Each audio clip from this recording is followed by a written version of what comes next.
ചേട്ടാ ഇത്? ചേട്ടനെ ആരെങ്കിലും പിടിച്ച് തല്ലിയോ? ഇനി അതോടെ ബാക്കിയുള്ളൂ. ഇവിടെ നാട്ടുകാർക്ക് മുഴുവൻ നട്ടഭ്രാന്താണെന്നാ തോന്നുന്നത്. വെറുതെ ട്രെയിനിൽ കയറാനും ഇറങ്ങാനും ആളുകൾ ഉണ്ടാക്കുന്ന തള്ളു കണ്ടാലേ ഇന്നൂടെ ലോകമുള്ളൂ എന്ന് തോന്നും.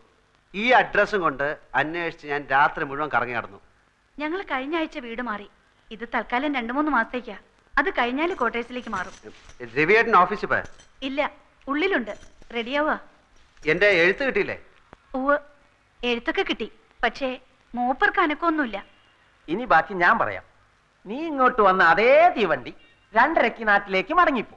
പെട്ടെന്ന് ചെന്നാൽ ടിക്കറ്റ് കിട്ടാൻ വലിയ തിരക്കുണ്ടാവില്ല കുഞ്ഞളിയ.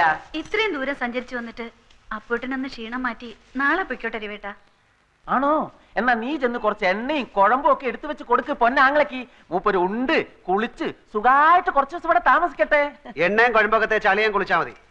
നീ ഇതൊന്ന് ഒപ്പിട്ട് തന്നാൽ ഞാൻ പൊക്കളാം. കൊടു, എന്നെ നോക്കണ്ട, നന്നായിട്ടൊരു ഒപ്പിട്ട് കൊടു. അളിയൻ കൊണ്ടുപോയി വിക്കട്ടെ സുഖമായിട്ട് തറവാട്. രവിയേട്ടാ, ഞാൻ വിശദമായിട്ട് രവിയേട്ടൻ എല്ലാം എഴുതിയിരുന്നു. അങ്ങേരോട് ബാങ്കിൽ നിന്ന് 4 ലക്ഷം മോഷ്ടിക്കാൻ ഞങ്ങൾ ആരും പറഞ്ഞില്ല. രവിയേട്ടാ, ദൈവദോഷം പറയരുത്. ബാങ്കിൽ അച്ഛന്റെ കൗണ്ടറിൽ നിന്ന് ആരോ കണക്ക് തെറ്റിച്ചെഴുതി 4 ലക്ഷം കാണാതാക്കി. അച്ഛൻ മോഷ്ടിച്ചെങ്കിൽ ആ പണം എവിടെ? ആ പണം ഉണ്ടായിരുന്ന അച്ഛൻ സ്വന്തം വീട് വിൽക്കാൻ തയ്യാറാവോ? അതൊക്കെ തന്നെ അച്ഛന്റെ അടവാ. പണം മോഷ്ടിച്ചിട്ടില്ലാന്ന് മറ്റുള്ളവരെ ബോധ്യപ്പെടുത്താനുള്ള അടവ്. രവിയേട്ട ഇത്ര ദുഷ്ടനാണോ? ഞാൻ ദുഷ്ടനായതുകൊണ്ടാണ് നിന്റെ പെങ്ങളെ ഞാൻ ഇപ്പോഴും പോറ്റുന്നത്. പാടം തരാം, പറമ്പ് തരാം, പൊന്ന് തരാം എന്നൊക്കെ പറഞ്ഞ് മോഹിപ്പിച്ചിട്ട്. അതൊന്നും ചുമ്മാ പറഞ്ഞതായിരുന്നില്ല. ഇങ്ങനെ ഒരു കേസ് ഇടുത്തി പോലെ തലേ വന്ന് വീഴുന്ന ആരെങ്കിലും വിചാരിച്ചോ? നീ കൂടുതൽ സംസാരിക്കണ്ട. വീട് തൽക്കാലം അങ്ങനെ വിൽക്കണ്ട. ഇവിടെ ഒപ്പിടുന്ന പ്രശ്നവുമില്ല. പണം കൊടുത്തില്ലെങ്കിൽ അച്ഛന് ജയിലിൽ കിടക്കേണ്ടി വരും. കിടക്കട്ടെ.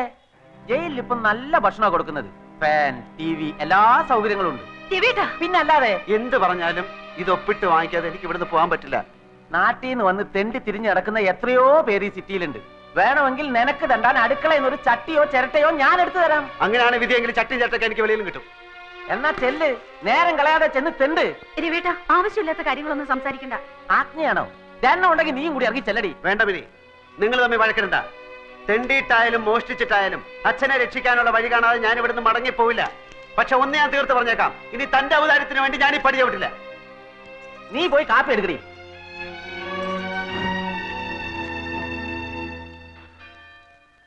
അവൻ നൂറുദ്ദീൻ, 100 എന്ന് ചെറുതാക്കി വിളിക്കും. എൻ്റെ ബാല്യകാല സുഹൃത്ത്. അവൻ ഈ നഗരത്തിലാണ്. ഇവിടെ മാമ ബീരാനിക്കയുടെ കൂടെയാണ് നൂറിന്റെ താമസം. മാമയുടെ കച്ചവടത്തിന് സഹായിക്കലാണ് പണി.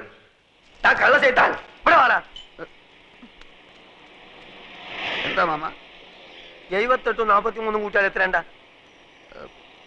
8 3 11. പിന്നെ 7 4 11 121 അല്ലേ? ഇതെത്ര? അത് 111. ഇങ്ങനെയാണ് കണക്ക് ചെയ്താൽ 10 രൂപയ്ക്ക് എന്റെ ബാപ്പ ഉണ്ടായി തരുമോ? ഇയാളെ മുടിപ്പിക്കാനായിട്ട് കുടിക്കാനല്ലേ?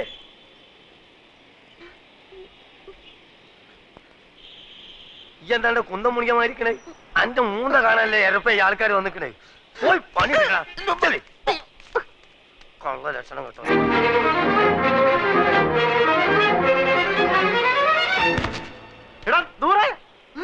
എന്റെ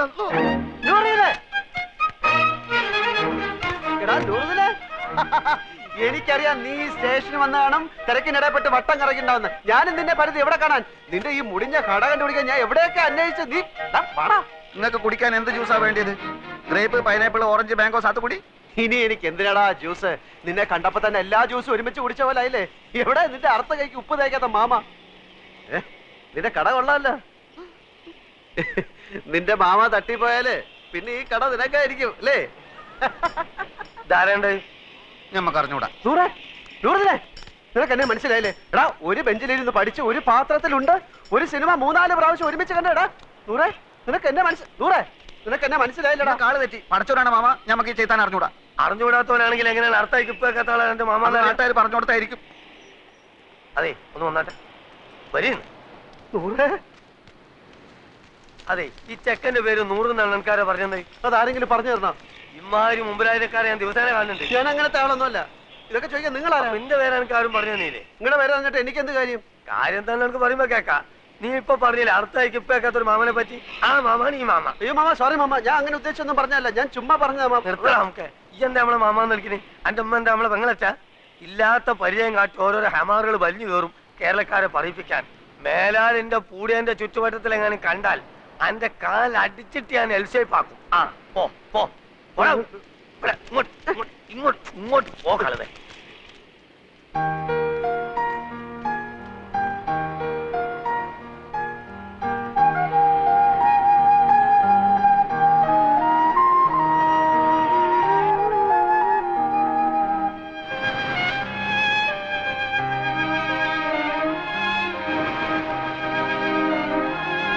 അപ്പൂട്ടാ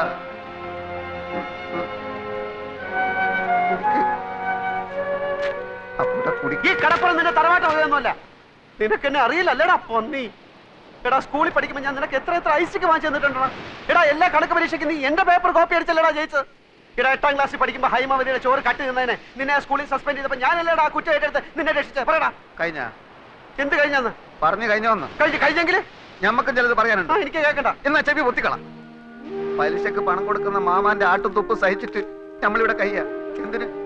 മൈമുനേനെ മറ്റാരും തട്ടിക്കൊണ്ടുപോവാതിരിക്കാൻ വേണ്ടി. ശമ്പളം ഇല്ല, നല്ലൊരു ഷഡ്ഡി വാങ്ങാനുള്ള പൈസ പോലും അയാൾ തരില്ല. സഹിക്കുക. അങ്ങനെ ഇരിക്കുമ്പോൾ കഴിഞ്ഞ കൊല്ലം നാട്ടിൽ നിന്നൊരു പഹയം വന്ന് ചാടി. നമ്മളെ കോയിക്കലെ മൊയ്തൂക്കാന്റെ മോൻ ഖാലിദ് നമ്മളെ കൊണ്ടാവും പോലെ അവനെ നമ്മൾ സൽക്കരിച്ച് ഒടുക്കം മാമാന്റെ കയ്യിൽ നിന്ന് 500 റുപ്യ വാങ്ങിയിട്ടോ മുങ്ങിക്കളഞ്ഞു. അതിനുശേഷം നമ്മളെ കൂട്ടുകാരനാന്ന് പറഞ്ഞിട്ട് ആര് വന്നാലും മാമാന്റെ അടി ഞമ്മക്ക. ആ ഒറ്റ കാരണം കൊണ്ടാണ് അപ്പൊ കുട്ട അറിയാത്ത പോലെ നമ്മൾ ആക്ട് ചെയ്തത്.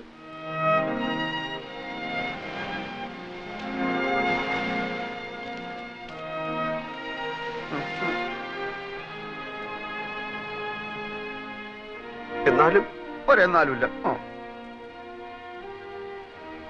എന്റെ ഈ വിഷമം മാറണമെങ്കിൽ നീ എനിക്ക് ചില സഹായങ്ങൾ ചെയ്തു തരണം. പടച്ചോനെ, എന്ത് സഹായം? അച്ഛന്റെ കേസിന്റെ കാര്യം ഞാൻ എഴുതിയിരുന്നല്ലോ. ആ പെൻഷൻ വരെ അവർ പിടിച്ചു വെച്ചു. ഇളയ പെങ്ങളാണെങ്കിൽ മെഡിസിൻ 3ാം വർഷമാണ്. കേസും ഫീസും ചെലവും നടത്തി ഒരു വഴിയാധാരത്തിന്റെ വക്കിലാണ് ഞാൻ. വീട് വിൽക്കാൻ നോക്കിയപ്പോൾ ഇവിടുത്തെ അളിയെ സമ്മതിക്കുന്നില്ല. നാട്ടിൽ ചെന്ന കടക്കാരെല്ലാം കൂടെ എന്നെ എടുത്തിട്ടിരിക്കുന്നു. ഈ അവസ്ഥയിൽ എനിക്ക് എന്ത് സഹായമാണ് വേണ്ടതെന്ന് നിനക്ക് ഊഹിച്ചൂടെ? ഊഹിക്കാം. ആദ്യം കിടക്കാനൊരു സ്ഥലം, അതെ, പിന്നെ ഒരു പണി. അതെ, രണ്ടും നടക്കൂല. നൂറേ. മോനെ അപ്പക്കുട്ട, നമ്മൾ തലയായിക്ക് നേടിയാന്ന് അറിയാം നിനക്ക്? ഇത് അങ്ങോട്ട് നോക്ക്. ആ ജ്യൂസ് കടയുടെ പിന്നിലൊരു മറയുണ്ട്. അവിടെയുള്ളൊരു ബെഞ്ചിലാണ്. നല്ല വീതിയുള്ള ബെഞ്ചാണോ? ബെഞ്ചിന് വീതി ഉണ്ടോ ഇല്ലയോ എന്നുള്ളതല്ല പ്രശ്നം. പകൽ നേരത്ത് മാമ വരുമ്പോ എന്നെ അവിടെ കാണില്ല.